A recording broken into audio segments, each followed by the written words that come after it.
आज हम लोग चर्चा करेंगे परसेप्शन ऑफ मोमेंट के बारे में, यानी गति प्रतिक्षण के बारे में चर्चा करेंगे।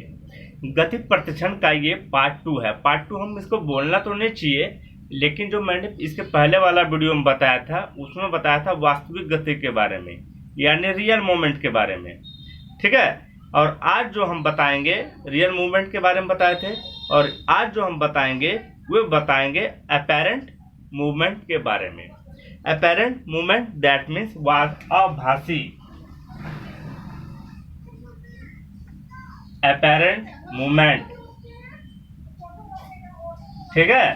तो आज हम लोग क्या चर्चा करेंगे? अपैरेंट मूवमेंट के बारे में। अपैरेंट मूवमेंट को हिंदी में क्या कहते हैं? आभासी गति। आभासी गति इसको हिंदी में कहा जाता है। इसको आप लोग समझने का प्रयास कीजिएगा कि आखिर है क्या। तो ये क्या होता है? ये वास्तविक गति में क्या होता था? जब कोई वस्तु यानी कोई स्टिमुलस, एग्जाम्पल एक पंछी को ले लीजिए। एक पंछी उड़ता हुआ जा रहा है, तो उसका जो हमारा रेटिना में जो प्रतिबिंब बनता है, जो इमेज बनता है, वो उसका अपोजिट बनता है। ठीक है। लेकिन वास्तविक रहता है, वो क्या रहता है? वास्तविक, रियल है। पर ये आभासी में क्या होता है? आभासी का सिंपल लैंग्वेज में आभासी को हम इस तरह जस्टिफाई करेंगे कि वस्तु या स्टिमुलस जो गति नहीं करती है, यानी कोई वस्तु गति नहीं कर रहा, हिलडुल नहीं रहा, अपना जगह पे स्थित है, फिर भी हमें ऐसा रियलाइज हो रहा है, ऐसा महसूस हो रहा है, देखने से पता चल रहा है कि अरे ये तो लगता है गति कर रहा है, तो वो आभासी गति हो गया। कौन सा गति हो गया? आभासी। यहाँ तक तो समझ गए। इसका मतलब हमको भ्रम हो गया क्या? तो बिल्कुल सही। इसका मतलब यह एक प्रकार का भ्रम ही है। आभासी गति क्या? एक प्रकार का भ्रम ही है। आभासी गति को समझने के लिए इसको 7 भागों में बांटा गया है। कितने भागों में? 7। आभासी गति को समझने के लिए इसको 7 भागों में क्या किया गया है? डिवाइड किया गया है। ठीक है। तो पहला कौन है? फाई घटना, फाई फेनोमेनन।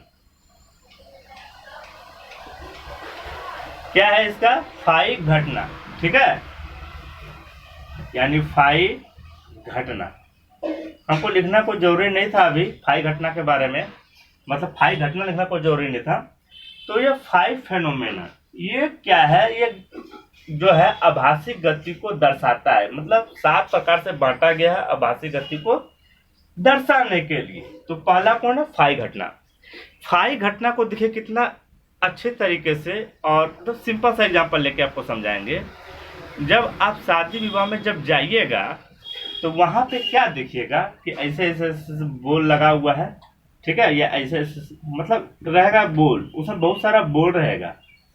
ठीक है। और जब इसमें करंट दे देंगे तो ये डिजाइनिंग ऐसे ऐसे ऐसे ऐसे चलेगा। तो यह जो डिजाइनिंग चल रहा है, तो क्या ये बल्ब चल रहा है क्या? नहीं। एक बल्ब होता, दूसरा हुआ, दूसरा होता, तीसरा हुआ। तो ये 60 मिली सेकेंड। कितना मिली सेकेंड? 60 मिली सेकेंड। यानी 60 मिली सेकेंड जो है, अगर उसके अनुरूप में ये टाइमिंग अगर बढ़ा लेता है बल्ब भूतने का और जलने का, तो ये आपको दिखाएगा चलता हुआ। क्या दिखाएगा? ये चलता हुआ। लेकिन 60 मिली से कम रहा तो दिखाएगा कि एक बल्ब जब जला तो बल्ब उसी समय उभी जला, उसी समय इभी जला, उसी समय इभी जला। मतलब ये ना दिखाएगा, मतलब दिखाएगा कि नहीं कि चल रहा है। और अगर ज्यादा रहा ना, तो आपको क्या होगा? जैसे ये दिखा रहा ना कि ये भूता ये जला, ये भूता ये जला, तो उस समय क्या होगा ये पता आपको नहीं चलेगा। ठीक है। तो ये हो गया फाई फेनोमेनन। फाई फेनोमेनन के बाद आप क्या देखेंगे?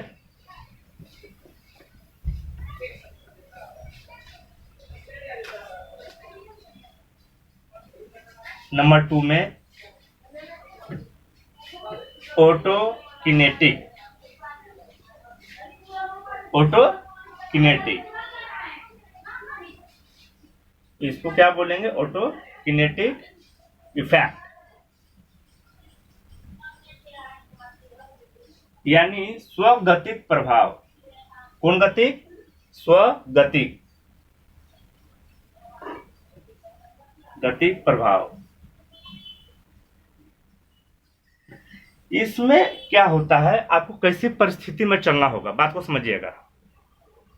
आप क्या करते हैं, कभी कभी ना देखते हैं कि मतलब छप्पर वगैरह जिसका होगा उसको पता चलेगा, या विंडो जो होगा, अगर चंद्रमा से जो प्रकाश आता है रात में, ठीक है, जो प्रकाश आता है उसमें अगर छेद होगा तो देखिएगा आपका रूम में अगर अंधार पूरा कर देंगे तो उससे एक लाइट निकल के आएगा, प्रकाश। ठीक है ना, होता है कि छपरी में छेद है तो ऊपर से प्रकाश आया और रूम के अंदर दिखता है।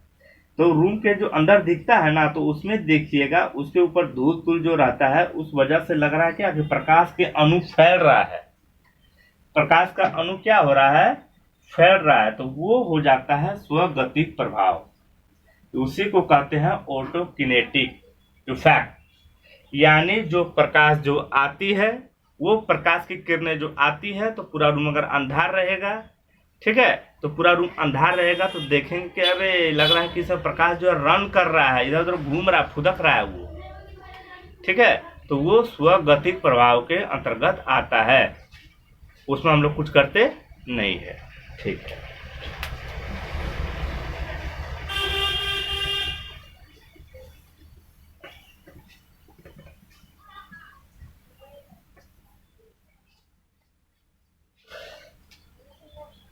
अब देखिएगा, ये तो मिटा दिए हम।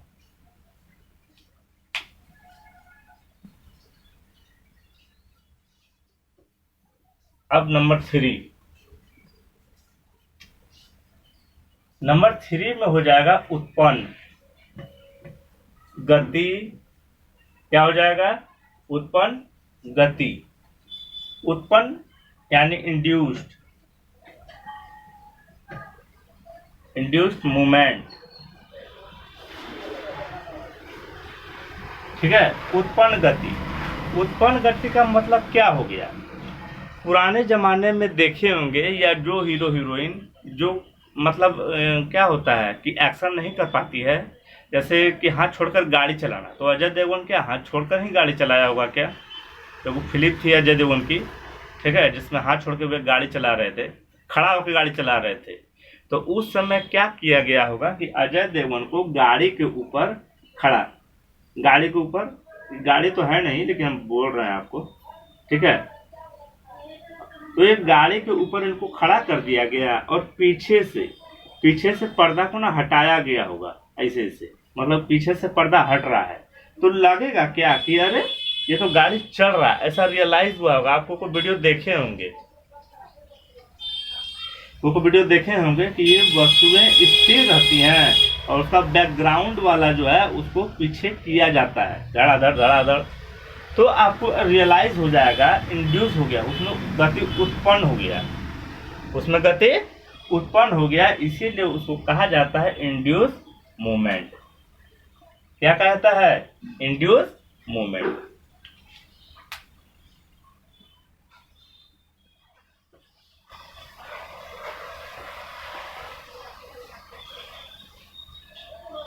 अब इसके बाद आप क्या पढ़ेंगे?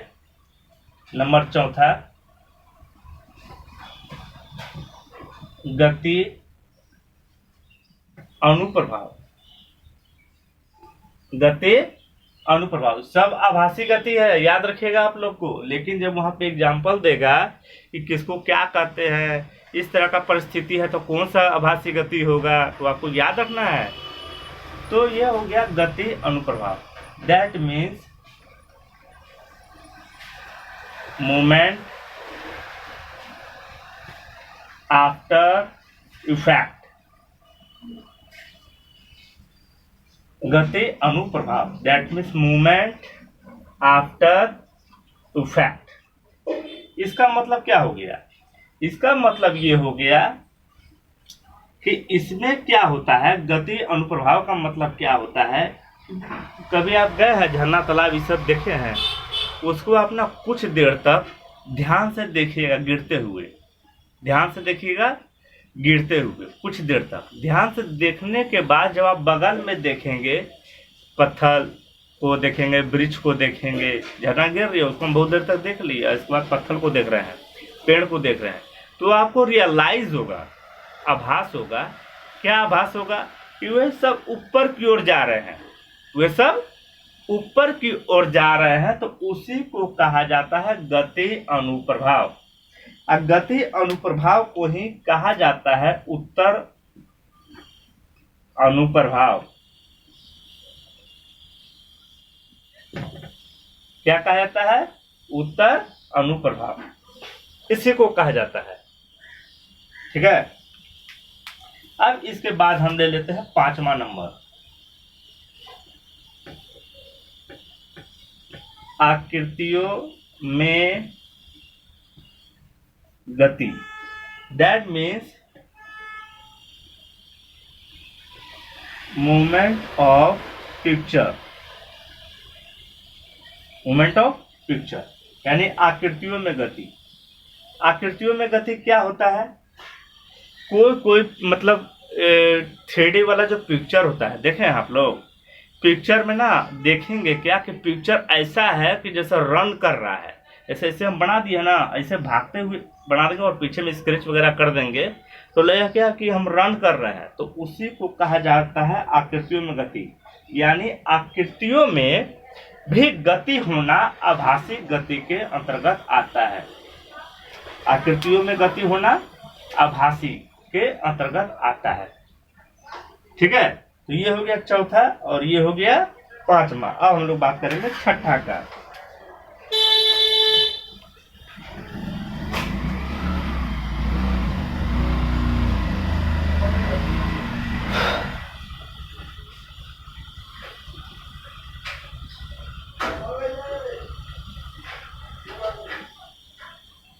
सेंसरी साल्टेशन यानी संवेदी उछल कूद।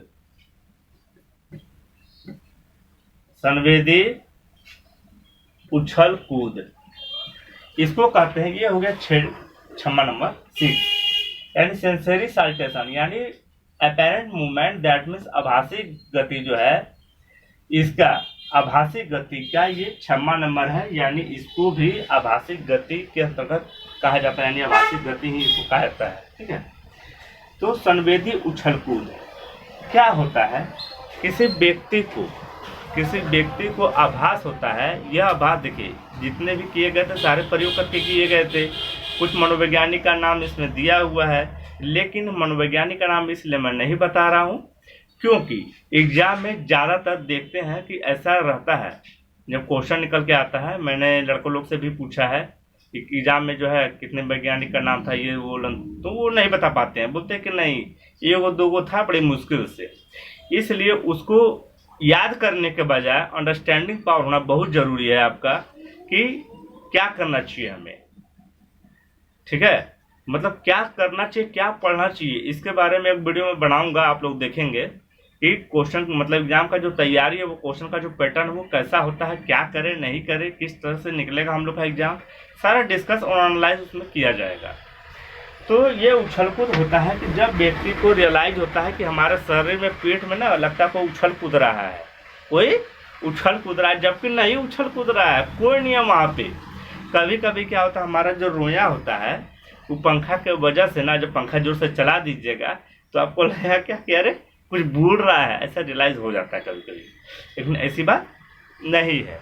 तो वैसी अवस्था को कहा जाता है संवेदी उछल कूद। एक 7वां नंबर है, लास्ट है, ये हो गया छाया भास गति। दैट मीन्स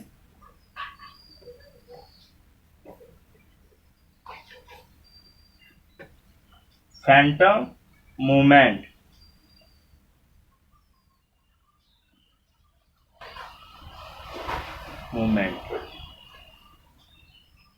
फैंटम मूवमेंट कहता है कि छायाभास गति क्या होता है।